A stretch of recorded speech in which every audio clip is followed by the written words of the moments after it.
Hi there, James here, Wisdom Shift. Wanted to come on here today and talk about passion and how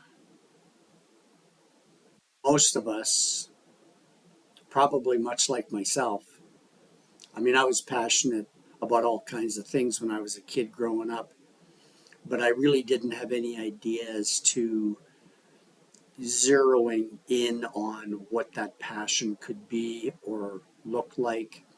And even into my teens. I loved swimming. I made um, the every swim team I swam on. But when I look back, one of the pieces of the puzzle was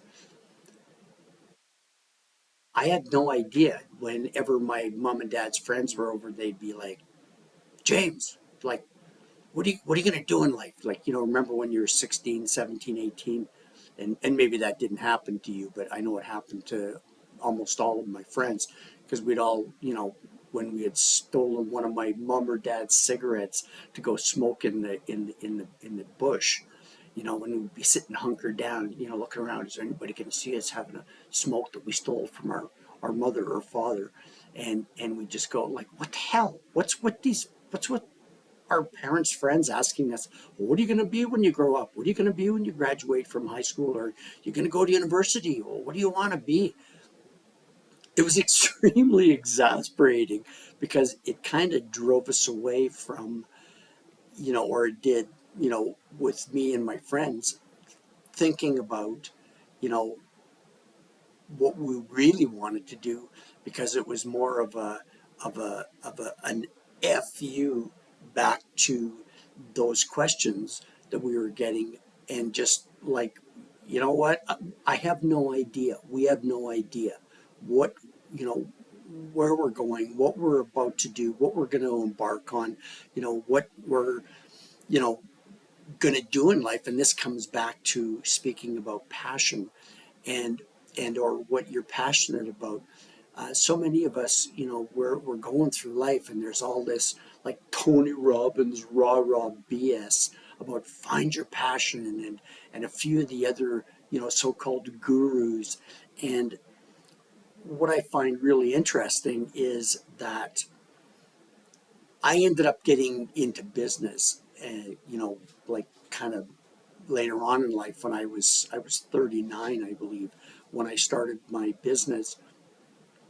And and you know, was it something I was passionate about?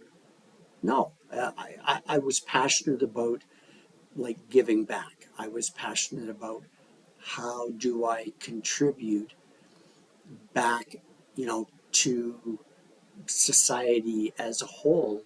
Aside from my family and my children, um,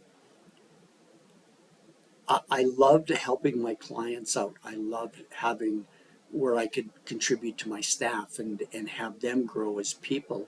But I mean, one of the things that people kept saying to me is, "Oh, Judd, you need to start seminars. You need to, start putting, what you've learned in life into, you know." And was I passionate about it? Well, I'll tell you this: if I had been passionate about it, I would have started doing seminars. A cool story is Pepsi was a client of mine at the time. They weren't. They were actually my client. They weren't one of my salespeople's clients.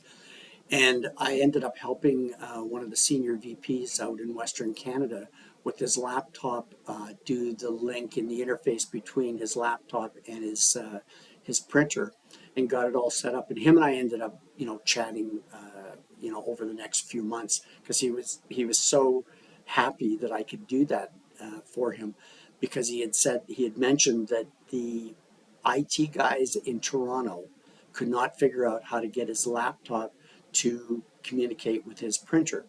And what my business was printers and photocopiers. We sold them, we serviced them, we maintained them, and so on.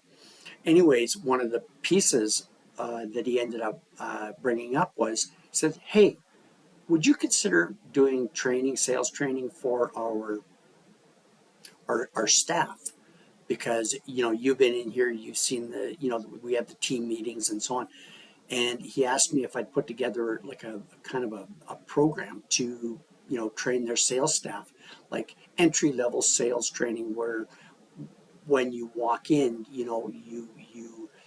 you're able to have a conversation in a manner that is is is fun and empowering and engaging with the people that they're dealing with, and or cold calling, which I was really good at, not to toot my own horn. But one of the pieces was I ended up not putting that sales training together because I just wasn't passionate about it. And I just wanted to take and say, it's okay that you don't know what your passion is. Now, fast forward all of these years, and one of the things that I'm really grateful for is my kids and some friends saying, you need to go on YouTube and start talking about some of the things that you've learned over life.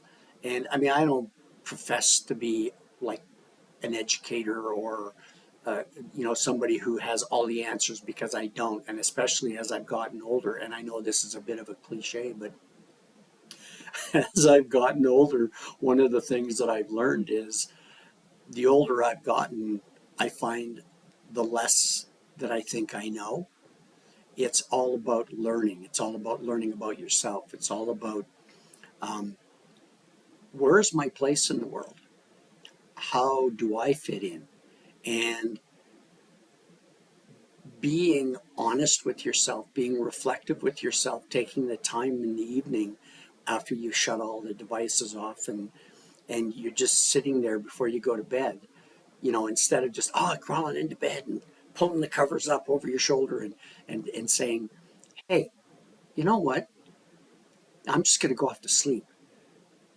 Take some time to reflect on not what you're passionate about, but works for me. What works in my life to have my life run more smoothly. Am I having difficulty at work? Am I having difficulty with my boss? Am I having difficulty in my relationship with my boyfriend or girlfriend or husband or wife, or maybe kids? And like honestly look at and go into the inquiry. Thank you, Steve, who said that to me when I was a young guy years and years ago. Go into the inquiry of who you are and what do you want in life, and not what you want to accomplish, but what do you want in life? What do you feel strongly about? If push came to shove, what would you push back against? What would you go for? What would be your primary reason to being honest with yourself that you would take a stand for? I believe it's imperative that and especially, I speak to young people about, stop listening to us old farts, especially the negative ones. I mean, the people who are poo pooing you on your dreams and your aspirations and your goals. I recall when I was a young guy, constantly getting, oh, you want to become an actor? Well, you know what actors, what they do after, they finish filming or whatever. And I bought into the narrative of people that are the naysayers and the negative people. And it's kind of sad when you think about the fact that the reason that they're saying this is because they never realized their dreams. They got poo-pooed on by the people that were raising them, and or their teachers and or their coaches. So you just want to take some time before you go to bed, some reflective time, and just and write down some of these answers that come up, and then reflect on them. And it's so important for you to do that, because that will open up a whole universe of ideas that you're going to go, I never know, I never knew I wanted to do that. Seriously? I, oh oh my God, I wonder if I could do that. I really wonder. You know what? I bet you could do that. I bet you if you wanted to and you put your mind to it. Remember, the mind is a very powerful thing. I'm going to wrap this up by saying I hope you enjoyed the content. And if you enjoy my videos, please consider subscribing to my channel. It really does help a lot. Love you all. Enjoy your journey. Take care. Bye-bye.